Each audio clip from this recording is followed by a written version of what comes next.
লীলাময় বামা খ্যাপা বাবার লীলা চলছে অবিরাম। তার নিত্যলীলা বড়ই মধুর ও সংকেতপূর্ণ। তারা পুজো চতুর্দশী মেলার পর তারাপীঠ আবার শান্ত নির্জন মনোরম রূপ ধারণ করল। বামদেব স্বভাবতই নির্জনতা প্রিয়, তাই দুর্গাপুজোর 1 মাস এই অসম্ভব ভিড় কোলাহলে বামদেব অস্থির হয়ে উঠেছিলেন।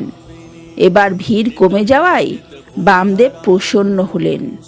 আশ্রমে মাত্র কয়েকজন শিষ্যভক্ত ও সেবক রয়েছেন। এই আনন্দময় পরিবেশে তারাপীঠও আনন্দপূর্ণ। সদানন্দময় বামদেব এমনি মধুর পরিবেশে তার আশ্রম থেকে শিমুলতলায় এসে বসলেন। তার সামনে বসে আছেন তার প্রিয় ভক্ত রামদাস চট্টোপাধ্যায় ও আরো 2-1 শিষ্য ভক্ত। তখন অপরাহ্নকাল, একটু পরে সন্ধে নেমে এলো তারাপীঠের বুকে।